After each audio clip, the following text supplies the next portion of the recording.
नमस्कार दोस्तों। GM judicial academy YouTube channel में आप सभी लोगों का बहुत बहुत स्वागत है। और मैं गोविंद सर आज ट्रांसफ़र ऑफ प्रॉपर्टी एक्ट पर एक बहुत ही अच्छे टॉपिक पर डिस्कशन करूंगा।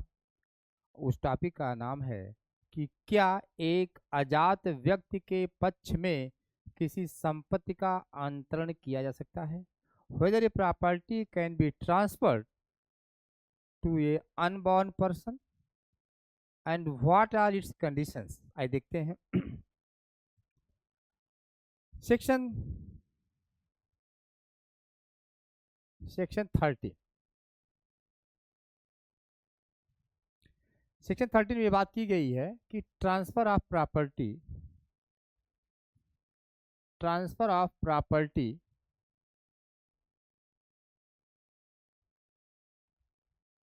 To unborn person. इसका मतलब संपत्ति का अंतरण एक ऐसे व्यक्ति के पक्ष में जो अजात व्यक्ति है। अजात व्यक्ति है तो ठीक है। तो सेक्शन 13 के पहले हमें थोड़ा देखना चाहिए सेक्शन 5 क्योंकि सेक्शन 5 जो है वह ट्रांसफर ऑफ प्रॉपर्टी की डेफिनेशन बताती है कि ट्रांसफर ऑफ प्रॉपर्टी की डेफिनेशन क्या है, संपत्ति अंतरण की परिभाषा क्या है। तो सेक्शन 5 में साफ साफ कहा गया है कि ए प्रॉपर्टी में B transfer to from one living person to another living person और from one living person to more than one living person. यानी कि एक संपत्ति का अंतरण क्या होता है, जो है लिविंग पर्सन से लिविंग पर्सन बीच होना चाहिए, living person to living person.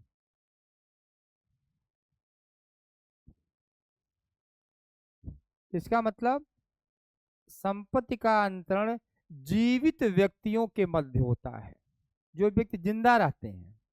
यहाँ पे तो कंडीशन अलग है। यहाँ पे हम किसको ट्रांसफर करने जा रहे हैं, अनबॉर्न व्यक्ति को। यानी एक ऐसा व्यक्ति अजात व्यक्ति है, अजात व्यक्ति है। तो प्रश्न ये है आखिर अजात व्यक्ति कौन होता है, हु इज अनबॉर्न पर्सन, ये जानना बहुत जरूरी है।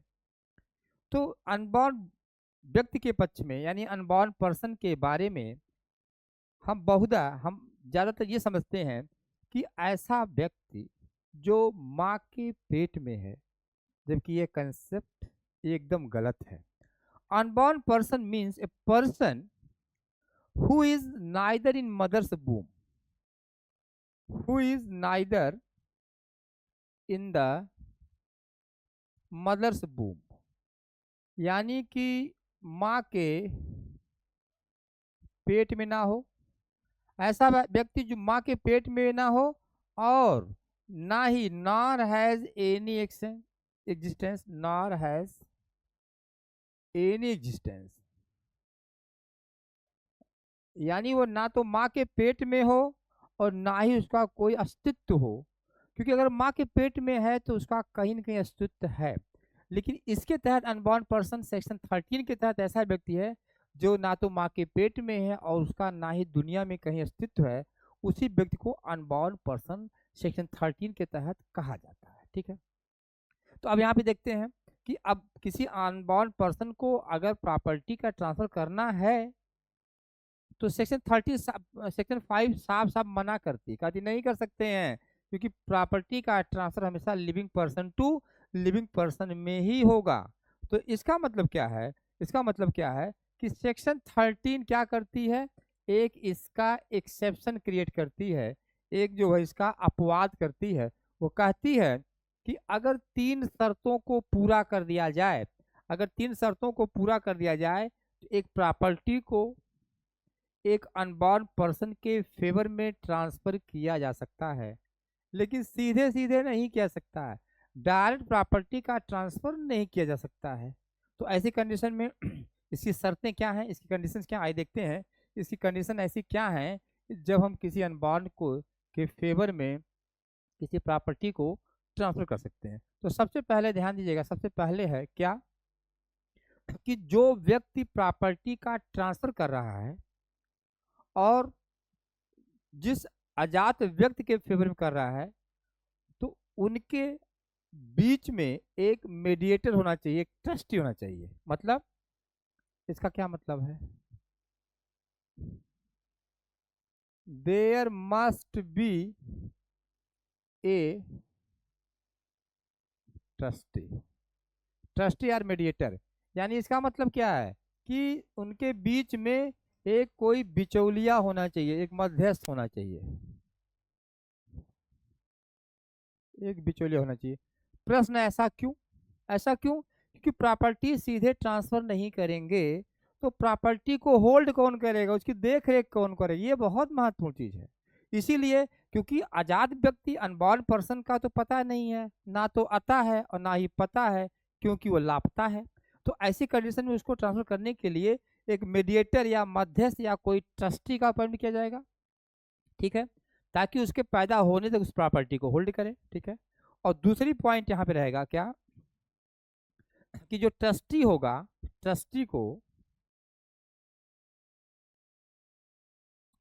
को लाइफ टाइम इंटरेस्ट दिया जाना चाहिए, life time interest, life time interest मिलना चाहिए। मतलब यानी जो न्यासी है या जो मध्यस्थ, उसको आजीवन हित मिलना चाहिए, आजीवन हित मिलना चाहिए। क्यों हम उसको आजीवन हित क्यों देंगे? क्योंकि सपोज दैट अगर उस अनबॉर्न पर्सन के पैदा होने के पहले अगर इस ट्रस्टी की डेथ हो जाती है तो प्रॉपर्टी कहाँ जाएगी?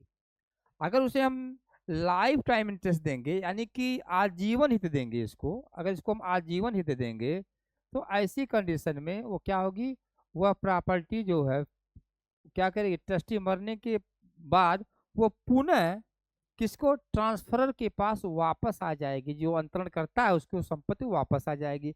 अगर हम अगर इसको लाइफ टाइम इंटरेस्ट दे देंगे तो ट्रस्टी के मरने के बाद क्योंकि ट्रस्टी की डेथ हो जाती है अनबॉर्न के पैदा होने के पहले, तो प्रॉपर्टी ट्रस्टी के उत्तराधिकारियों के पास चली जाएगी, इसीलिए उसको एब्सोल्यूट इंटरेस्ट नहीं देते हैं। यहाँ पे ये बात समझना है, ठीक है। और तीसरा पॉइंट ये है क्या, कि जो अनबॉर्न पर्सन है, यानी जो आजाद व्यक्ति है, उसको उसको क्या होना चाहिए, उसको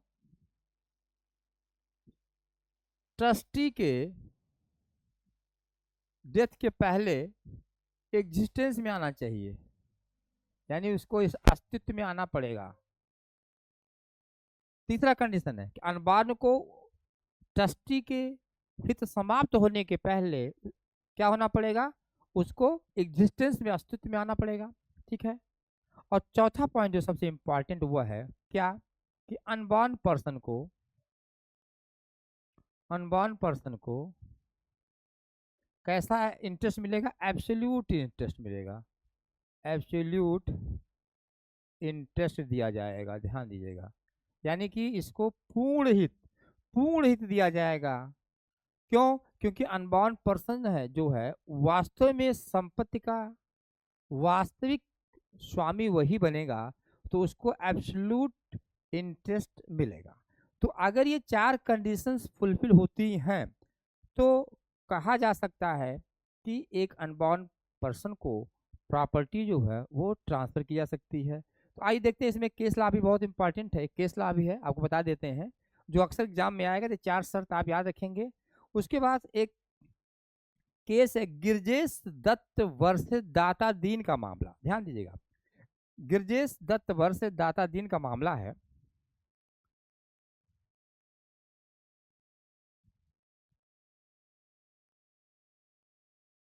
गिरजेश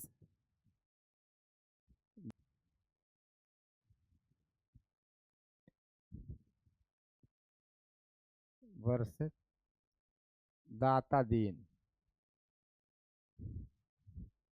गिरजेश वर्सेस दाता दीन का मामला है, जो कि सेक्शन 3 टीपीए पर बहुत महत्वपूर्ण मामला है। और इसमें यही कहा गया था कि जो अनबॉर्न पर्सन है, यानी जो अजात व्यक्ति है, क्या है, अगर अगर अजात व्यक्ति को, if unborn person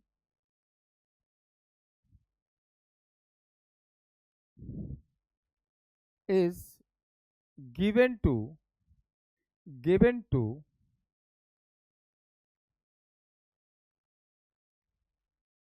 limited interest, the transfer would be void।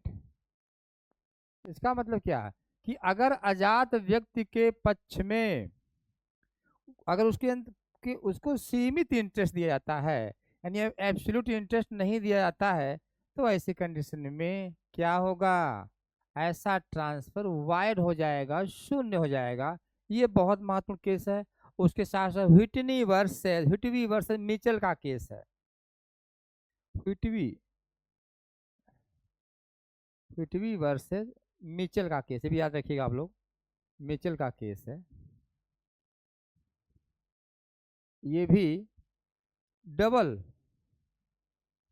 दोहरी संभावना, इसमें दोहरी संभावना की बात की गई है।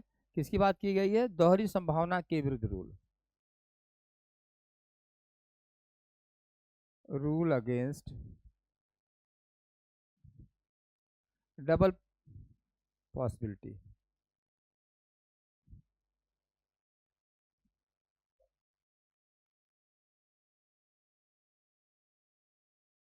यानी कि दोहरी संभावना का नियम भारत में ध्यान दीजिए, भारत में दोहरी संभावना का नियम लागू नहीं होता। ये खासकर ब्रिटेन में लागू होता है, क्योंकि डबल जो पॉसिबिलिटी का रूल होता है ये कहता है कि एक व्यक्ति अजात व्यक्ति को, उसके बाद अजात के बाद फिर उसके पुत्र को, यानी अजात के अजात व्यक्ति को प्रॉपर्टी का ट्रांसफर किया जाएगा। तो इंडियन लॉ में कहता है ऐसा नहीं है। क्यों नहीं है? देखिए, ऑलरेडी मान लीजिए ब्रिटेन में है लेकिन इंडिया में नहीं लागू। जैसे मान लीजिए ए क्या करता है, वह अपने पुत्र बी के पुत्र या पुत्री सी को प्रॉपर्टी का ट्रांसफर करना चाहता है। अब बी कौन है? बी ए का पुत्र है जो अनमैरिड, अभी इसका विवाह नहीं हुआ है। तो उसका जो पुत्र पैदा होगा सी, भविष्य में वो क्या हुआ? अनबॉर्न हुआ। तो ऐसी कंडीशन में अगर ए कहता है कि हम सी को यानी अनबॉर्न या फिर उसके पुत्र डी को हम प्रॉपर्टी ट्रांसफर करेंगे, तो ये डबल पॉसिबिलिटी का रूल इंडिया में लागू नहीं होता है यहाँ, और ये रूल केवल ब्रिटेन में लागू होता है। इसलिए ये बात जो है वो व्हिटनी वर्सेस मिचेल के केस में की गई है। तो आप लोग इस लेक्चर को अच्छे से देखिए, और जो लोग नए हैं वो सब्सक्राइब भी करिए और शेयर भी करिए। और हमारे ढेर सारे लेक्चर को जब आप देखेंगे तो और लेक्चर अपडेट आएंगे, उसको आप लोग उसको अच्छे से तैयार करिए। Thank you.